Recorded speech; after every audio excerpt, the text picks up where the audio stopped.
Madam 80,000 kilometres నడిపారు. అనుకున్నా. అయితే ఈ కారే కొనిద్దాం. అవును, నాకు ఇప్పటికి కూడా ఈ లాజిక్ అర్థం కావడం లేదు. అన్నయ్య, ఇప్పటికే అర్థం కాలేదంటే అసలు మీ బుర్ర పనిచేస్తున్నట్టా లేనట్టా? ఇప్పుడు teachers, doctors, lawyers, bank employees వీళ్ళందరూ బండిని చాలా తక్కువగా వాడతారు.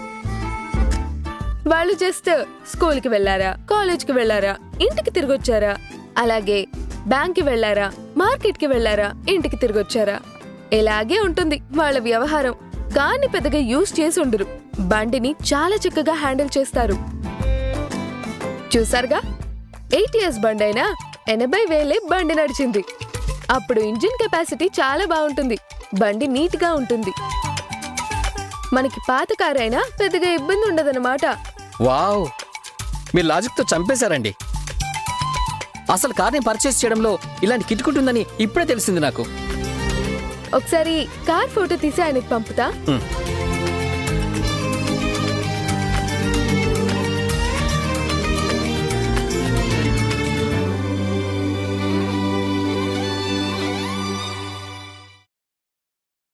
ఈ కార్ ఎంతండి? 5,70,000 మేడం.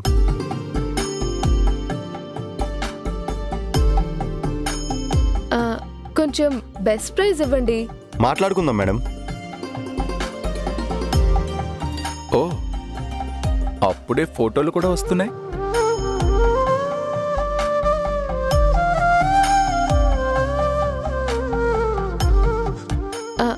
హలో, ఏంటి ఒకే ఒక్క కార్ ఫోటో పంపారు? ఈ కారే కొనబోతున్నాం. హలో, కార్ కొనేదానిలో ఒక ఎక్స్పీరియన్స్ ఉండాలి. నువ్వేదో ఒక కార్ని డిసైడ్ చేశావు, దాని ఆర్సీ మిగతా వివరాలు కూడా చెక్ చేయాలి కదా. అవన్నీ మేము చెక్ చేస్తాము. నువ్వు ఈ కార్ని ఏ బేసిస్లో కొన్నావు? ఏదో పెద్ద ఎక్స్పీరియన్స్ ఉన్నట్టు. ఇది ఒక school teacher car, 8 years old, 80,000 kilometres వరకు నడిచింది. ఒక స్కూల్ టీచర్ స్కూల్ కి, ఇంటికి, మార్కెట్ కి తప్ప పెద్దగా బండిని యూజ్ చేసి ఉండరు. బండిని కొని ఇన్ని సంవత్సరాలు అయిపోతుంది. కొత్త కార్ కొనాలని అమ్ముంటారే తప్ప ఇంకా వేరే ఏ పర్పస్ ఉండదు. సూపర్, చాలా లాజికల్ గా ఆలోచించి బ్రిలియంట్ గా కొన్నావు. గుడ్. Thank you. ఎంతంట? మెసేజ్ లో పెట్టాగా. ఓహో, బెస్ట్ ప్రైస్. బార్గెన్ కూడా చేయండి. సరే. ఏమండి, ఫైనల్ రేట్ చెప్పండి. రండి మేడం, కూర్చుని మాట్లాడుకుందాం.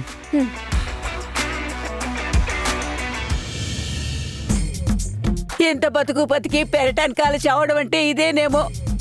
మొన్నటి వరకు దర్జాగా బతికాను, ఇప్పుడేమో అల్లుడితో చీ కొట్టించుకున్నాను. గతిలేని దానిలాగా ఈ కొప్పులో పడున్నాననేగా ఇంత అలసైపోయాను. ఇంకా ఒక్క క్షణం కూడా ఉండను, వెళ్ళిపోతాను. నేను వెళ్ళిపోతాను. ఈ ఇంట్లో ఒక క్షణం కూడా ఉండను. ఎవరికి నా గోడు పట్టదు, నా బాధ వినిపించదు. అమ్మా, ఈ కేకులేంటి, ఈ పెడబొబ్బులేంటి అంటావే? ఎందుకనవు? నా బాధ నీకు ఏడుపులు పెడబొబ్బులాగే కనిపిస్తాయి, బాధగా కనిపించదు. కన్న తల్లిని నీకే లోకువైపోయినప్పుడు ఇంకా నీ మొగుడికి లోకు అవడంలో ఏం ఆశ్చర్యం ఉంది?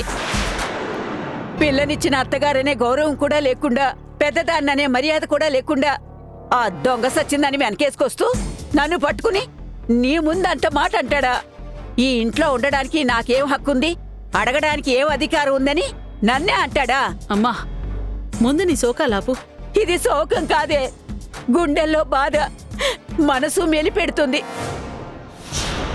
ఇంత అవమానం నేనెప్పుడు పడలేదు. అది ఇంటి కోడలిగా ఉంటూ సంపాదించిన డబ్బుల్ని పుట్టింటికి తయారుగా ఇచ్చేస్తుంటే అడగకూడదా, నిలదీయకూడదా?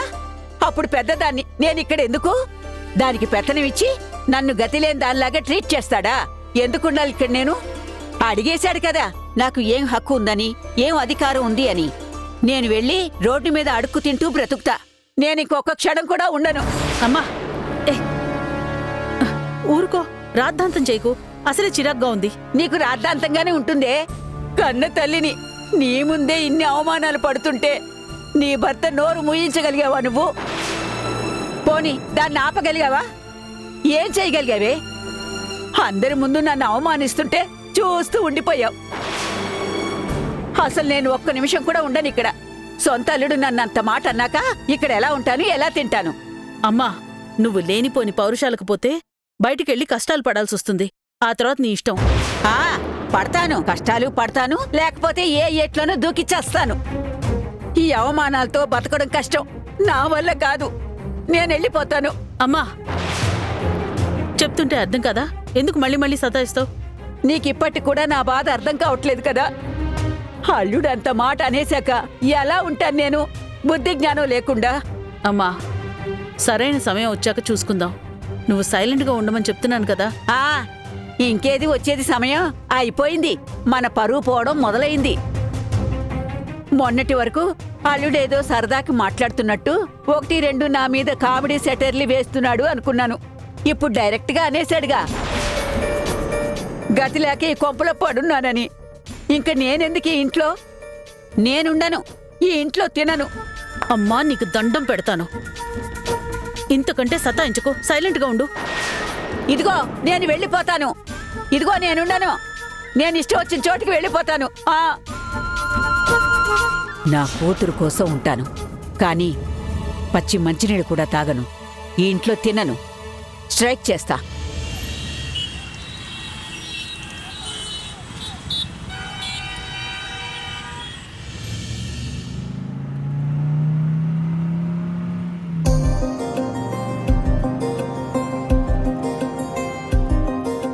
ఇందు గారు నడిచి వెళ్తున్నారేంటి?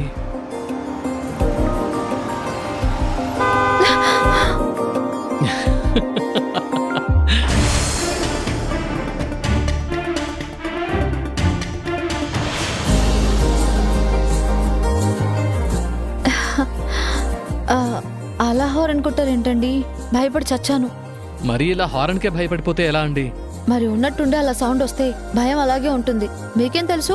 సరే సరే, కారెక్కండి. అయ్యో పర్లేదండి. నేనేం మోసుకెళ్ళట్లేదండి, కారే మోసుకెళ్తుంది. 2 వెళ్ళినా 4 వెళ్ళినా పెట్రోల్ ఖర్చు అదే. ఎక్కండి, రండి, వచ్చి కూర్చోండి.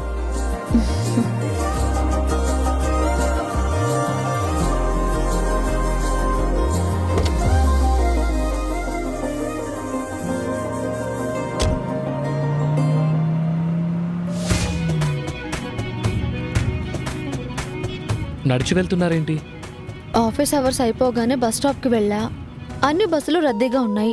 సీట్లు దొరక్క అక్కడ నిలబడి వెళ్ళడం ఎందుకు అని ఆటోకి వెళ్దాం అనుకుంటే ఒక్క ఆటో కూడా ఖాళీగా కనబడలేదు. సరే వెయిట్ చేసి ఏం చేస్తాంలే అని నడక మొదలు పెట్టేశా. అంత దూరం నడుస్తారా ఇక్కడి నుంచి ఇంటికి? ఇప్పుడు అంత అర్జెంటుగా వెళ్ళి నేను చేసే పని ఏముందండి? ఇంట్లో 3 ఉంటాం, కానీ 3కి ఏ మాటలు ఉండవు. లైబ్రరీలో ఉన్నదానికంటే దారుణమైన సైలెన్స్ ఉంటుంది. ఆ సైలెన్స్ కంటే ఈ రోడ్లు, ఈ సౌండ్స్, ఈ జనాలు ఇవైనా కాసేపు టైం పాస్ అవుద్ది. ఇంట్లో 3 ఆడవాళ్ళుండి సైలెంట్ గా ఉందంటే చాలా ఆశ్చర్యంగా ఉందండి నాకు. ఎందుకు ఆశ్చర్యం? మన ఆఫీస్లో చూసారా? ఏ 2 కప్పులైనా సైలెంట్ గా ఉండటం చూసారా ఎప్పుడైనా? ఎప్పుడు చూసినా గంటలు గంటలు మాట్లాడుతూనే ఉంటారు. అసలు ఏం మాట్లాడుతుంటారు ఈ ఆడవాళ్ళందరూ కలిసని ఆశ్చర్యం వేస్తూ ఉంటుంది. మీరేమో ఇంట్లో 3 కూడా ఒకరికొకరు మాట్లాడుకో అంటారు. అలా మాట్లాడుకోవడానికి అవతల వాళ్ళకి నాకు ఒక వేవ్ లెంత్ కుదరాలి, ఒక టాపిక్ ఉండాలి, దాని గురించి మాట్లాడే ఇంట్రెస్ట్ ఉండాలి. మేము ఒకవేళ మాట్లాడుకున్నా ఏదో ప్రాబ్లం గురించి మాట్లాడుకుంటాం. నేనైతే ఏ సమస్య గురించి మాట్లాడాలన్నా చిరాకొస్తుంది. వీలైనంత వరకు ఆ సమస్య గురించి ఆలోచించకుండా ఇగ్నోర్ చేసేసి ప్రశాంతంగా ఉండాలనుంది. చాలా మంచి మాట చెప్పారు. ఈ ప్రాబ్లమ్స్ గురించి ఆలోచించే దానివల్ల ఏ ప్రయోజనం లేదు. ఈ రోజున్న ప్రాబ్లం రేపుండదు, దానికి బుర్రపాటు చేసుకోవడం ఎందుకు? గీత కాల్ చేస్తోంది, ఒక నిమిషం. ఇందు గారు. హాయ్ గీత. హలో. ఏంటి ఆఫీస్ అయిపోయిందా? ఆఫీస్ అయిపోగానే ఫోన్ చేస్తారనుకున్నాను, ఫోనే చేయలేదు. ఇందాకే బయలుదేరా, చేద్దాం అనుకుంటున్నాను, ఈలోపు నువ్వే చేసావు. అబ్బా, చాలా మందిలాగే మీరు కూడా రెడీమేడ్ ఆన్సర్స్ పెట్టుకొనున్నారు. రెడీమేడ్ ఆన్సర్సా? నేనేం రెడీమేడ్ ఆన్సర్ పెట్టుకొనున్నాను? అదే ఫోన్ చేయలేదేంటి అనంటే నేనిప్పుడే ఫోన్ చేద్దామనుకుంటున్నాను, ఇంతలో మీరే చేశారు అని ఒక స్ట్రాంగ్ డైలాగ్ చెప్తారు కదా, అదే మీరు చెప్పారు. చచ్చా, లేదు లేదు, నేను నిజంగానే చేద్దాం అనుకున్నాను. మరెందుకు ఫోన్ చేయలేదు? చేద్దాం అనుకున్నాను, ఈ లోపు దారిలో ఇందు గారు కనిపించారు. తన్నే డ్రాప్ చేయడానికి వెళ్తున్నాను. హలో, హా, ఇందు గారు కారులో ఉన్నారు. తనని వాళ్ళ ఇంటి దగ్గర డ్రాప్ చేసి నీకు తర్వాత కాల్ చేస్తాను. ఉండనా మరి? సరే. ఇంకేంటండి విశేషాలు? అరే, గీత గారు ఫోన్ చేస్తే మాట్లాడాలి కదా మీరు. మిమ్మల్ని దింపాక మాట్లాడతానులేండి. తను ఫోన్ చేసినప్పుడు మాట్లాడకుండా 2 ముక్కలు మాట్లాడి పెట్టేస్తే పాపం తను హర్ట్ అవుతుంది కదా. హర్ట్ అవ్వడానికి పరాయి మనిషా? నేను చేసుకోబోయే అమ్మాయండి. ఆ మాత్రం అర్థం చేసుకోదా? తను అర్థం చేసుకుంటుంది. అలాంటిదేమీ లేదు. అలా అని మీరు అనుకుంటున్నారు, కానీ ఒక ఆడపిల్ల అలా ఎందుకు అనుకుంటుందండి? ఒక ఫ్రెండ్కి ఇచ్చే ప్రయారిటీ చేసుకోబోయే అమ్మాయికి ఇవ్వట్లేదు అని తను ఫీల్ అవ్వచ్చేమో. తను ఫీల్ అవుతుందో లేదో గాని మీరు మాత్రం చాలా ఫీల్ అవుతున్నారు. దయచేసి ఇంతకంటే ఫీల్ అవ్వకండి. నేను ఫీల్ అవుతాను. దారిలో ఏమైనా తింటారా? ఎక్కడైనా చాట్ బండి దగ్గర ఆపనా? అయ్యో, ఇప్పుడు నాకు తినే ఇంట్రెస్ట్ లేదు, ఆకలి లేదు. సర్లేండి, మేము ఆఫర్ చేస్తే ఎందుకు తింటారు మీరు? ఇదిగోండి, మీకు హానెస్ట్గా ఆకలి లేదు అని చెప్పాను. దాన్ని మీరు ఆఫర్ చేస్తే నేను రిజెక్ట్ చేస్తున్నట్టు చెప్పకండి. నేను నడిచి వెళ్తుంటే కారు ఎక్కమన్నారు, ఎక్కాను కదా. కరెక్టేలేండి. మిమ్మల్ని ఒక విషయం అడుగుతాను, తప్పుగా అనుకోరుగా? నేను తప్పుగా అనుకునేంత విషయం మీరేం అడగరులేండి, అడగండి. మీ అత్తగారు ఆడపడుచు నిజంగా మీతో బానే ఉంటున్నారా? మీకెందుకు వచ్చిందా అనుమానం? ఆహా, ఏం లేదు. వాళ్ళు మాట్లాడే పద్ధతి ఒక్కోసారి ఒక్కోలా ఉంటుంది, అందుకనే అన్నాను. అదేం లేదండి. ప్రతి మనిషికి ఏదో ఒక సందర్భంలో అవతలి వాళ్లతో నచ్చనట్టు మాట్లాడటం, నచ్చనట్టు బిహేవ్ చేయడం అనేది కామన్ అయిన విషయం. దాన్ని మనం భూతద్దంలో చూస్తే పెద్దగా అనిపిస్తుంది, ఇగ్నోర్ చేస్తే అదేం అనిపించదు. అవి మనసుకు తీసుకుంటేనే కదా ప్రాబ్లం. నేను అవన్నీ పట్టించుకోవడం ఎప్పుడో మానేశాను. మిమ్మల్ని చూస్తుంటే ఆశ్చర్యంగా ఉందండి. దేనికి? ఒకప్పట్లో ప్రతి చిన్న విషయానికి చాలా బాధపడిపోయేవాళ్ళు. ఇప్పుడు ఏ విషయానికి అంతగా రియాక్ట్ అవ్వకుండా సింపుల్గా తీసేసుకుంటున్నారు కదా, అది బాగుంది. మంచి క్వాలిటీ, నాకు బాగా నచ్చింది. ఇదంతా మధు వల్లే. అది ఇలానే ఉంటుంది. నేను మెల్లిగా దానిలాగే ఉండటం మొదలుపెట్టా. కరెక్టే. వదినలాగా ఉంటే ఏ మనిషికి దిగులుండదు.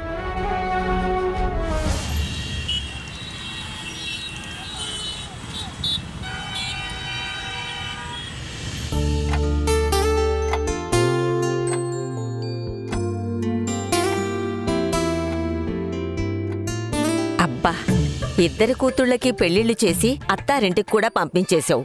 చిన్నదానికి ఇంకో 3-4 ఏళ్ళైతే దానికి పెళ్లి చేసి పంపించేస్తావు. అయినా సరే కాఫీలో సరిగ్గా పంచదార వేయడం చేత కాదు. ఏంటి, పంచదార లేదా? కిలో పంచదార వేసా గ్లాసులో. అయ్యోయ్యోయ్యో, పంచదార ఎక్కడుంది? అంతా చప్పగా ఉంటేను వేశానని అబద్ధాలు కూడా చెప్తున్నావు. మీకు చప్పగానే ఉంటుంది. కిలో కాదు, ఒక బస్తా పంచదార తీసుకొచ్చి మీ ముందు పెట్టినా మీకు చప్పగానే ఉంటుంది. ఎందుకంటే ఫ్రిడ్జ్లో చాక్లెట్స్ అన్నీ దొంగచాటుగా వెళ్ళి తింటూ కూర్చుంటే ఆ తర్వాత తాగే టీ కాఫీలన్నీ ఇలాగే చప్పగానే ఉంటాయి. ఏయ్, ఫ్రిడ్జ్లో చాక్లెట్లు నేను తినడమేంటే? అసలు చాక్లెట్లు ఎక్కడున్నాయి ఫ్రిడ్జ్లో? ఫ్రిడ్జ్లో ఎక్కడున్నాయో తీసుకుని తిన్న మీకు తెలీదా? నేనెప్పుడు తిన్నానే? నిన్నెప్పుడో కాస్త షుగర్ తగ్గుతున్నట్టుంటే కళ్ళు తిరిగినట్టు అనిపించి ఒక్క చాక్లెట్ తీసి నోట్లో వేసుకున్నాను. దానికే ఇంత రాద్ధాంతం చేస్తావా? ఏదో నీ సొమ్ములని నాకు పెట్టేస్తున్నట్టు. సొమ్ములు కావాలంటే అప్పో సొప్పో చేసి తీసుకురావచ్చు. ఆరోగ్యం అలా రాదు, మరి తమరే చూసుకోవాలి. నాకు చెప్పొచ్చో, ముందు నీ ఆరోగ్యం చూసుకో. ఎలా చిక్కిపోతున్నావో చూడు. ఇప్పుడు లావై చేసేదేముంది? శరీరాన్ని మోస్తూ కూర్చోవాలా? సన్నగా ఉంటేనే తేలిగ్గా ఉంటుంది, పనులు చేసుకోవడానికైనా ఆరోగ్యంగా ఉండటానికైనా అంటావు. అయినా నువ్వెప్పుడు నా మాట విన్నావు గనక ఇప్పుడు వినడానికి. సరే, సుధీర్ నిశ్చితార్థం అయిన తర్వాత ఒక్కసారైనా దేవకికి ఫోన్ చేసి మాట్లాడావా? భలే అడిగారు. ఏదో ఉన్న తిని హాయిగా ఇంట్లో కూర్చునున్నాం. ఇప్పుడు ఆవిడగారికి ఫోన్ చేసి తిట్టించుకోవాలా నేను? అబ్బా, అలాగంటే ఎలాగే? బంధుత్వం అన్న తర్వాత చిన్న చిన్న పంతాలు పట్టింపులు ఉంటాయి. మాట అనుకుంటాం, తర్వాత కలిసిపోతాం. అసలు ఆ మాటకొస్తే మనమేమన్నా జుట్టు పట్టుకుని కొట్టేసుకున్నామా? లేకపోతే వాళ్ళనేమన్నా మాట అన్నామా? దేవకి మధు విషయంలో కాస్త నిష్ఠూరంగా ఉంది. మనం ఇంకా అవే పట్టుకుని కూర్చుంటే ఎలాగా? ఒకసారి ఫోన్ చేయి చెప్తా. నేను చేయను, అవసరమైతే మీరు చేయండి. సరే, నేనే మాట్లాడతానే. ముందు నువ్వు ఫోన్ చేసి పలకరించి నాకివ్వు. వియ్యపురాలితో మాట్లాడకపోతే మంచిది కాదు. మనమ్మాయి ఆ ఇంటి కోడలు, అది మర్చిపోకు. తప్పేదేముంది? ఆ! అమ్మో, దేవకి ఫోన్ మోగింది, వచ్చేస్తది.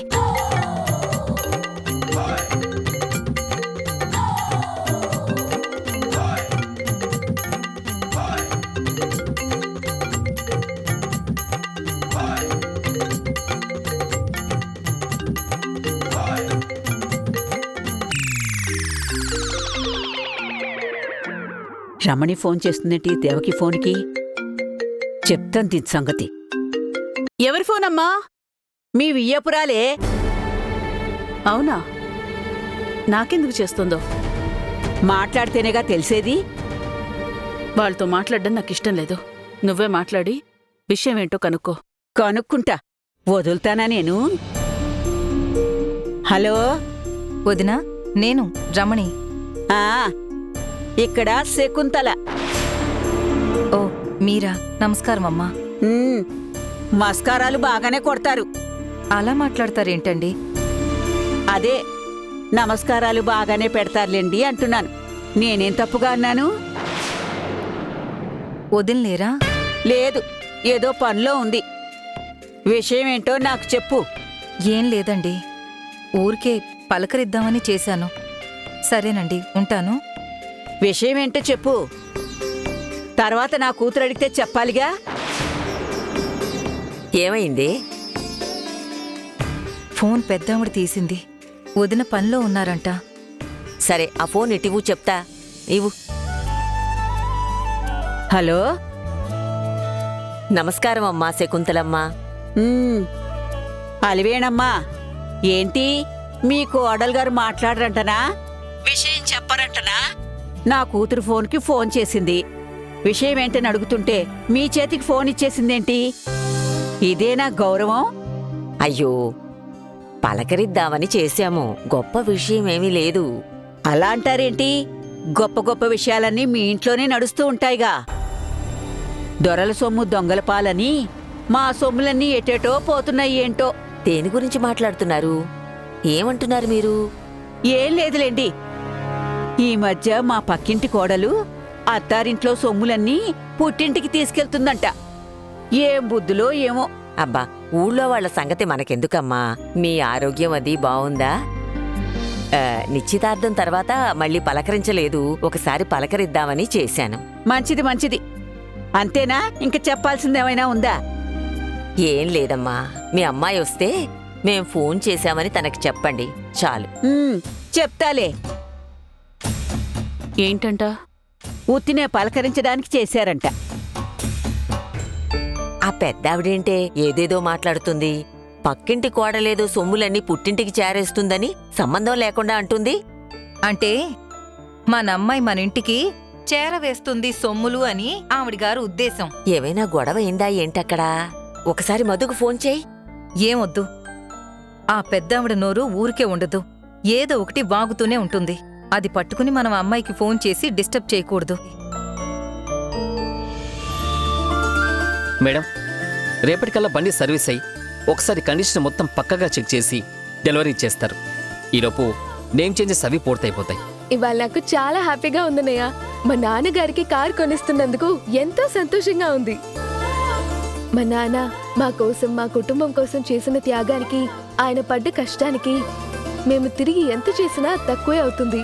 కానీ కారు కొనివ్వడం మాత్రం ఎంతో తృప్తిగా అనిపిస్తుంది. మిమ్మల్ని చూస్తుంటే నాకు చాలా గర్వంగానూ ఆనందంగానూ ఉందమ్మా. రేపు నాకు సంపుకి పెళ్ళయ్యాక అచ్చ మీలాంటి అమ్మాయి నాకు కూతురుగా పుట్టాలని కోరుకుంటున్నాను. మీరు ఊరుకోండి అన్నయ్య, మరీ పొగిడేస్తూ ఉంటారు. అమ్మా, మీలాంటి మంచి మనుషులు చాలా అరుదుగా ఉంటారు. ఆ విషయం మీకే తెలీదు.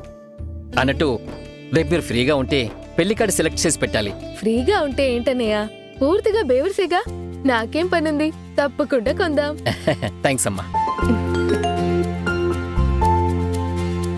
అరే, ఆఫీస్ నుంచి నాకు డబ్బులు వచ్చాయేంటన్నయ్య? ఎంతొచ్చాయమ్మా? 2 లక్షలకు పైగే వచ్చింది. బాసు మీకు రావాల్సిన సెటిల్మెంట్ అమౌంట్ మొత్తం ట్రాన్స్ఫర్ చేయమని నేను ఆఫీస్ నుంచి బయలుదేరేటప్పుడే అకౌంట్స్ డిపార్ట్మెంట్కి చెప్పారమ్మా. ఓ, ఇక నేను ఏ ఉద్యోగానికి పనికిరానని డిసైడ్ అయిపోయినట్టున్నారు. ఏంటి మేడం? ఆ, ఏం లేదన్నయ్య, పదండి నన్ను డ్రాప్ చేసి ఆఫీస్కి వెళ్దురు. రండి.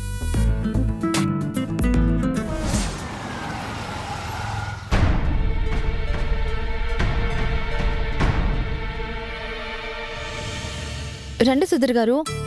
అయ్యో లేదండి, నేను బయలుదేరాలి.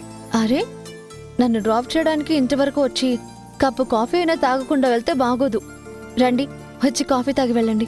పర్లేదండి, మరోసారి వచ్చినప్పుడు తాగుతాను. నేను మరీ అంత చెత్తగా కాఫీ ఏం పెట్టనులేండి, బానే ఉంటుంది. రండి. నేనేం మీరు కాఫీ పెట్టే విధానానికి భయపడట్లేదండి. మీ కాఫీ బానే ఉంటుంది. కాకపోతే నేను ఆఫీస్లో జాయిన్ అయిన దగ్గర నుంచి కాఫీలు టీలు విపరీతంగా తాగేస్తున్నాను. గతంలో నేను ఎన్ని కాఫీలు తాగేవాణ్ణి కాదు.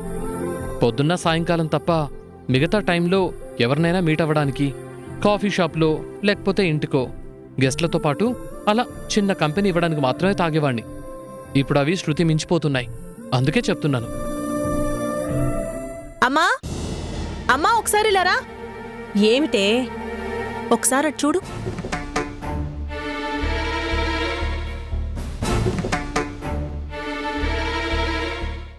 మధుతో కూడా క్షమాపణ చెప్పించాలి, లేకపోతే భోంచేదంట. నేను వచ్చి సారీ చెప్తాను.